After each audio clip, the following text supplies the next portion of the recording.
platform, and there's a link at the top if you don't already have the app to get that, which is the best way to follow these, although I am bunging it out to a whole bunch of other social media platforms as well: Twitter, Facebook, YouTube, and so on. So it will go out elsewhere. And down here today in Perryville Wood, and for an unusual deviation for me into botanical matters. I don't normally do plants. This wood's famous for its bluebells. You can see some of them behind me in the picture, and we'll be having a closer look shortly.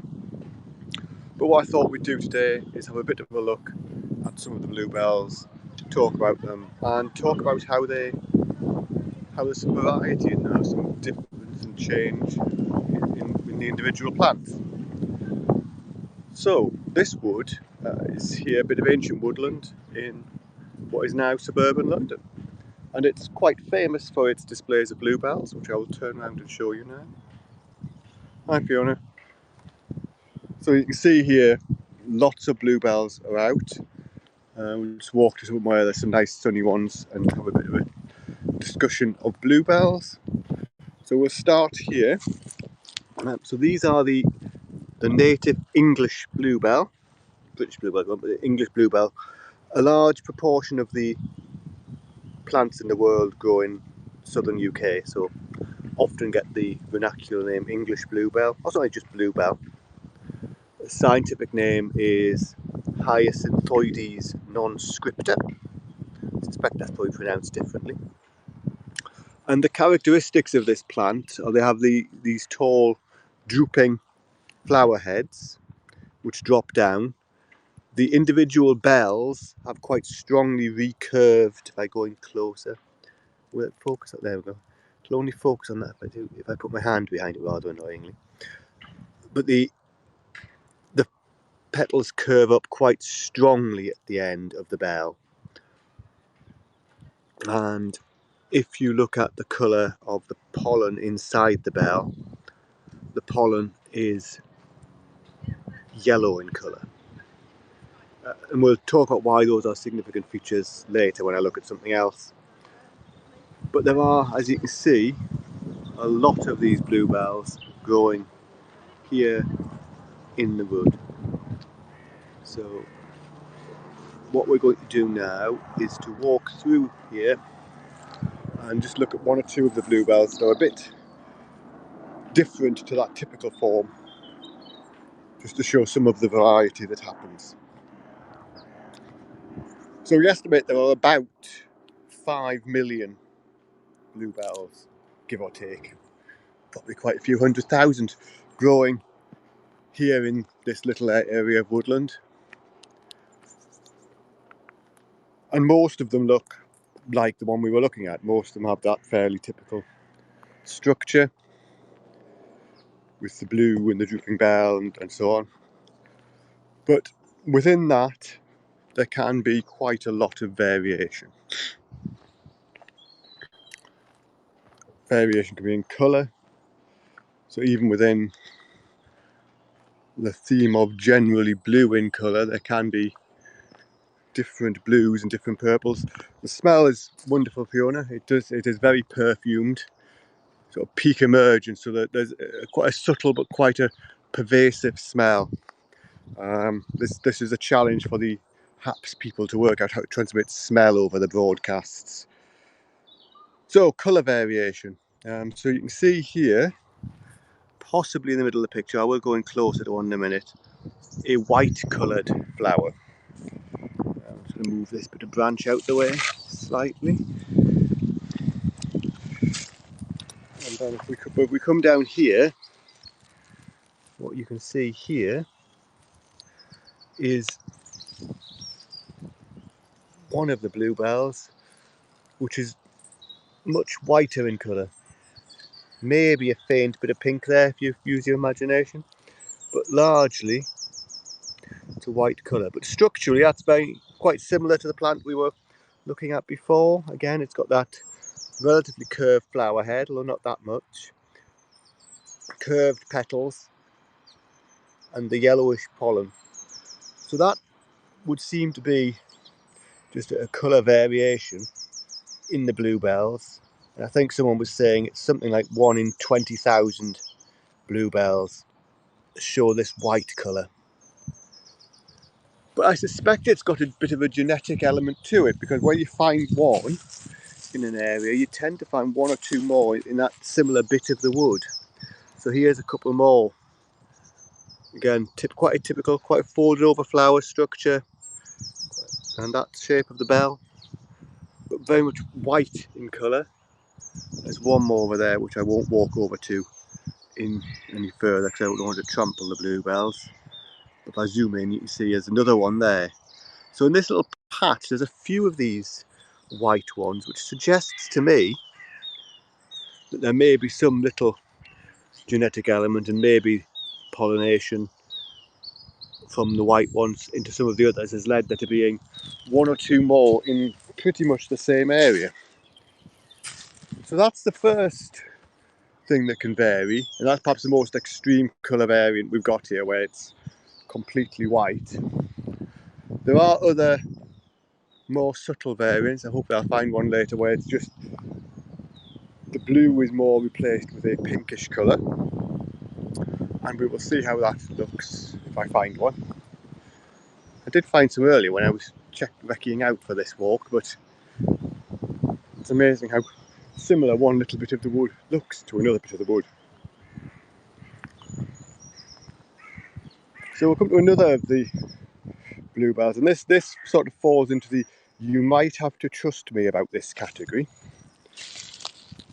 But what we've got here in these bluebells here in the foreground, you can see that these haven't got their bells open yet, and that's not untypical. When a plant first emerges, it emerges like this, and then the bells open into these more typical forms like this a bit later on. But this little plant here, this little clump of bluebells, just this one, has been noted for quite a long time here. I think we've got records going back to the 1980s, possibly the 1990s. And the flowers on this one will just never open. It's always under this little bit of tree in this little place. And as I say, you have to trust me, because the difference between something where the flowers never open and the difference between something where the flowers haven't opened yet, visually, is pretty similar. So there's not much to see. But this is noted, it never opens. And it always seems to be just this one clump. And that's probably because with the bells never opening, the insects can never get in to pollinate them. And if the insects can never get in to pollinate them, whatever the genetic material is that's coding them for not opening properly can't really spread to any of the other bluebells. Can't really get to anywhere else. So this little clump is just here. It could spread vegetatively. So briefly touch on that. The way bluebells spread is, well, there are two ways. One is by being pollinated. Insects come, are pollinated, collect the pollen from the more typical bells like this, go to other plants, pass the pollen on, and that leads to them developing seeds, and they can spread and they can grow. But the other way bluebells spread is what's called vegetatively. They're a bulb plant, and the bulbs can split and they can just gradually spread and spread very slowly from a splitting bulb. So this patch could spread in that way, but clearly it can't spread by being pollinated. So that's one of the interesting variants that we always have here. We always spot this every year in the same place, not growing, not being pollinated, and the bells not opening. So there's a bit of colour variety going on here. Let me just quickly reach over to these. So you can see here we'll start with the typical bluebells. So if you fix your colour, the colour of that in your mind as I move up. And then here you've got somewhere, some of the more bluish pigment has washed out and they're somewhat pinkish in colour. Still showing the yellow pollen. Still showing the drooped over heads, the quite slender flowers and the highly curved petals. So this is again probably just a colour variation. within the native English bluebell, not as extreme as the white one we were looking at earlier, but a bit of colour variety, a bit of variation. We used to have in this wood somewhere the flowers were green in colour.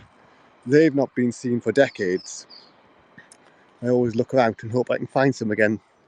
Be an interesting thing to find. And let's see if this is behaving. There's a demonstration of pollination going on here. A honeybee, a particularly interesting insect. There's a honeybee visiting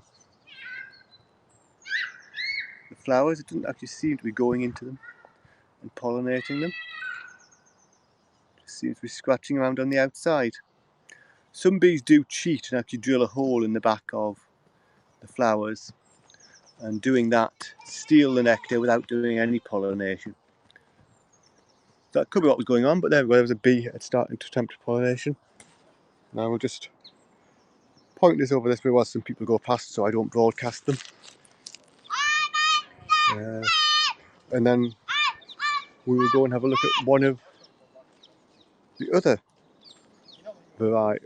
odd plants that we get. One of the other odd bluebells that is regularly found in one place in this wood. Just let some more people go past. Indeed.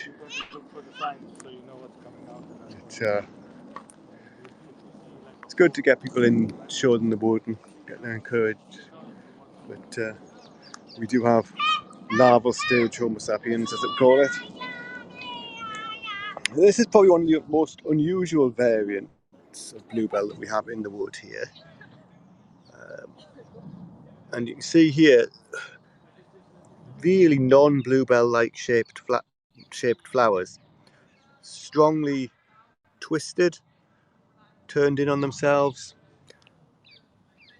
And this someone has identified for me as something called the aberration, or possibly the variety bracteata of bluebell, but a particularly extreme one where these bracts, I guess, these long elongated bits, which you can see here on some of the typical bluebells do have them as well.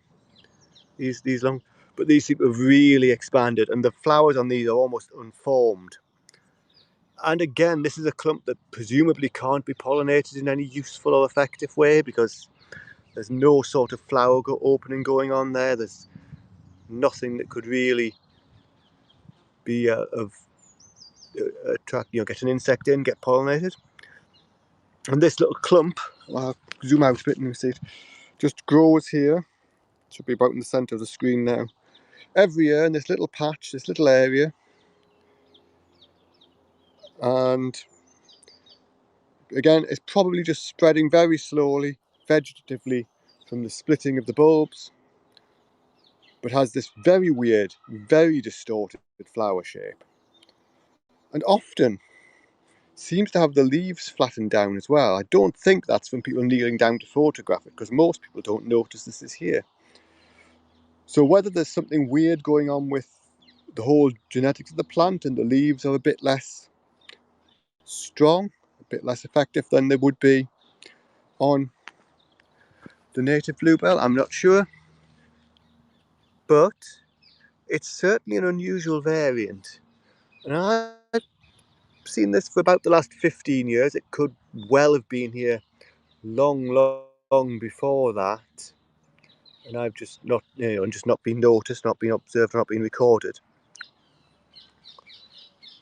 But it's a very interesting difference, and just this little clump that you can reliably walk to every year along this little picture path and find this same clump of very weird bluebells. Set out completely amongst the normal bluebells. There's a whole cluster there of entirely typical bluebell structure. What caused this? I don't know. Nobody's been able to tell me. I've not been able to find any useful information. Could just be a weird genetic abnormality that crops up occasionally and persists from year to year from the bulbs. So we'll walk on, enjoy walking through the bluebells a bit more. And just to give a bit of context of sort of the ecology of the bluebell, the bluebell is a typical plant of this sort of broad-leafed woodland. And you can see on a nice sunny day like today, a lot of sunlight coming down onto the floor of the woodland in front of us. And that's sort of critical to what's going on with the bluebells.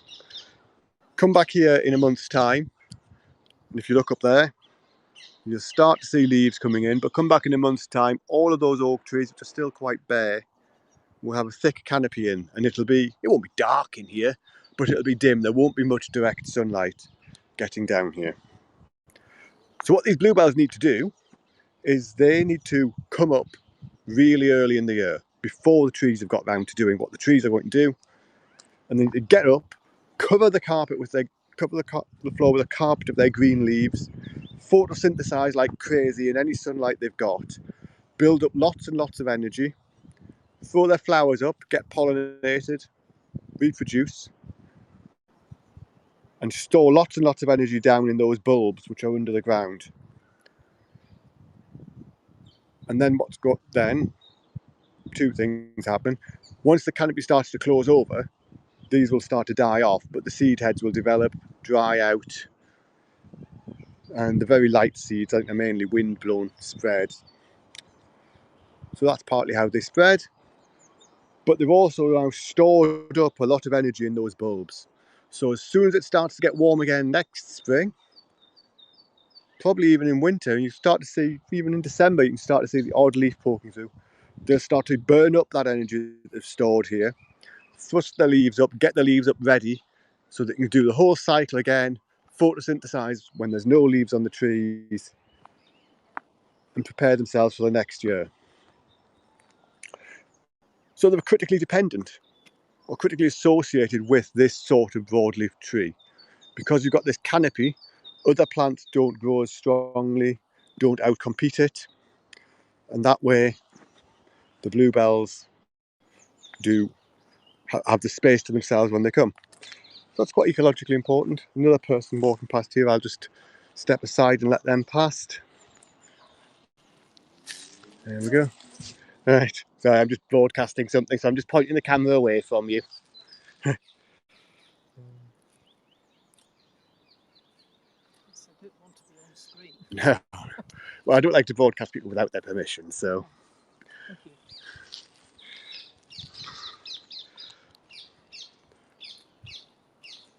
So there we go, we wander further into the wood now, further through the wood. I can see all the way through there's just this carpet of blue. It's this wonderful smell surrounding it. And the whole place is just really alive with spring. It feels wonderfully vibrant and exciting.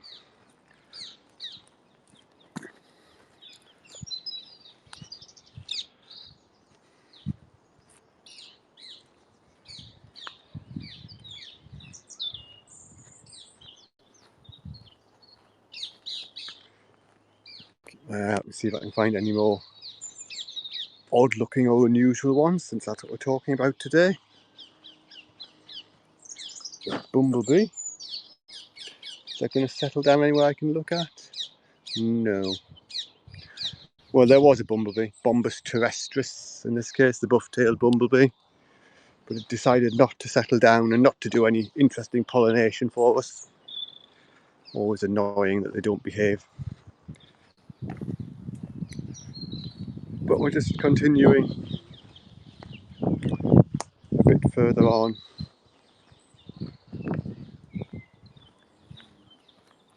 To the edge of the wood. We'll not particularly go into the grasslands today because that's not what we're looking at. But we just wander along the edge of the wood here. And as you come out with the wood, as you can see, we're into the edge of the wood here. There's perhaps a bit more variety in the plants because this is open anyway, and because you've not got a canopy up here blocking everything. These areas are much more open, and there are other plants that manage to come through without needing to use the bluebells tactic of the really early intense flowering before it gets dark and shaded out. So we've got lots of lesser celandine, which is the yellow flower, lots of greater stitchwort, which is this white flower with the yellow centre, and generally a difference in habitat really in the space of a few metres as you move to just that difference between the canopied woodland, the woodland edge here, the hedge here, and where we're not going to particularly go into today, but the grasslands. So there. And that's another of the interesting things out studying a site, is how much variety and variation you can get across very small areas. And when you look at insects, which is one of the things I often look at, you might be able to see a hoverfly just flying in front of us. It won't focus on it, of course, because this camera's not designed for that, but it's a hoverfly. If you focus on insects, one of the things that is therefore interesting is that very small, that variety of habitat makes a big difference. There's a comma butterfly here. Let's see if we can zoom in on it. Can I find it? No, just flown off. Will it settle again? It's coming in again. Okay, I see it. So, about in the centre of the screen is a comma butterfly. Somewhat out of focus, I suspect, at that level of zoom, but I don't want to trample over everything to get closer. One of our common butterflies, though.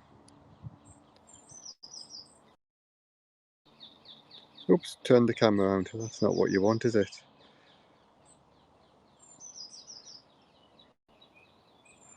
About as zoomed in as I can get. Not brilliantly in focus. Common butterfly, but we're not really doing insects today. I'm always doing insects secretly. But just more of the bluebells. As you look into the wood. Yeah, we were talking about. And then there was one more thing, one more of the somewhat different bluebell. What insects use bluebell as a food plant? Not many. It's a nectar source, of course, Fiona, so lots of things nectar on it. And we regularly see bees and butterflies coming at it.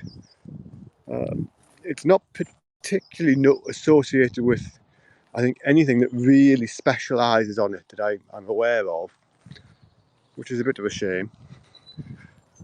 But, and of course, once you go beyond the insects, the bluebell bulbs are quite toxic. I'm sure there'll be some animals can manage to eat them. The squirrels sort of dig them up, so perhaps they can manage. But if you ate many bluebell bulbs, you'd be very ill. But as a nectar source, again, early on in the year, you can imagine that probably half the nectar source in this woodland, if not more, is coming from this one plant. So a lot of the early bees will use it. So some of the early emerging bumblebees, the hairy-footed flower bee, which is Anthophora plumipes, I often find visiting this. And bluebell and butterflies early in the year, I often find on the bluebells. So we've been talking about this bluebell. This is, let's say, often called the English bluebell, Hyacinthoides non-scripta. There's another variety of bluebell, another species of bluebell that gets planted in British gardens called the Spanish bluebell, or Hyacinthoides hispanica. It's a garden plant. It's actually not planted that commonly. It doesn't really spread from gardens too frequently. But what it does do is hybridise with the English bluebell and produces a variety, a hybrid between the two, which is known as Hyacinthoides. I don't know whether you pronounce the X in botanical names, but Hyacinthoides cross Massartiana. And that does occur quite commonly and is argued to be potentially a problem by hybridising with our own native bluebell. As far as we can tell, within the woodland here, they don't seem to establish within the woodland. So I suspect they are being a garden plant in origin, maybe not as capable, not as well adapted to the broadleaf woodland dense canopy environment. But they do occur, they do get planted in gardens, and likely if you've got bluebells growing in your garden, certainly if they're planted ones you put in yourself, they're likely to be that. And it does hybridize. I haven't been able to find any really good examples of the hybrid here, but it tends to have a more dense flower spike, and it tends to have a flower spike that's not as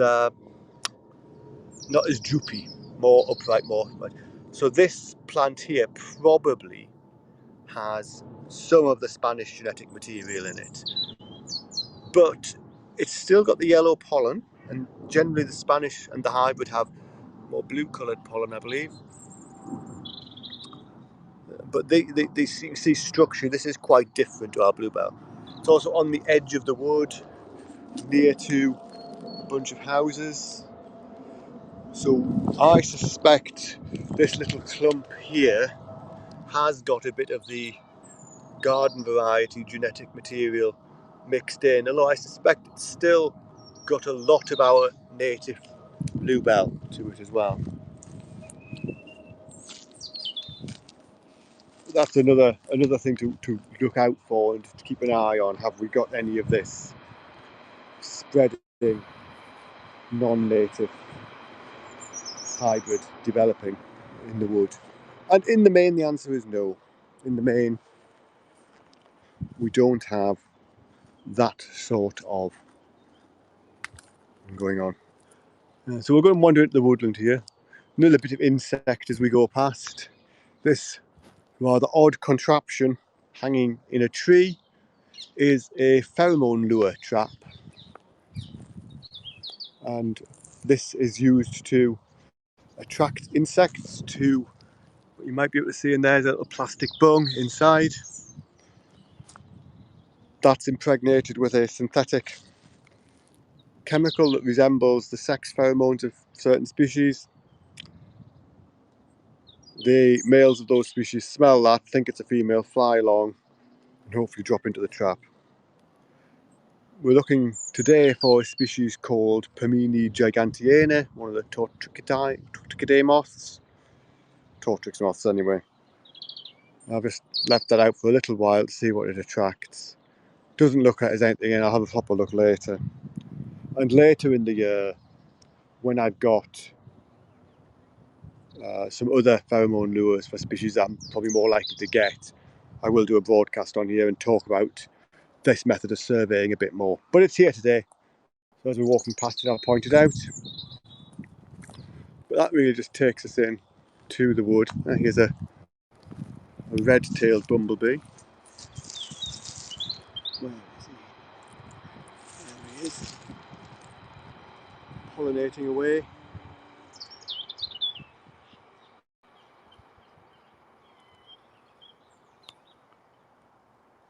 There he is. There's a red-tailed bumblebee. Black with a red tail. And that's using the bluebells. She, yes. It is a female red-tailed bumblebee. And that is... Where has it gone now?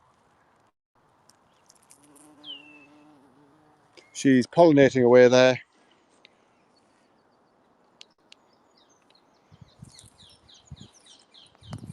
So some insects going on. And then what we'll do is we'll just drop down here, have a last look across the canopy of bluebells as we move to the end of this broadcast.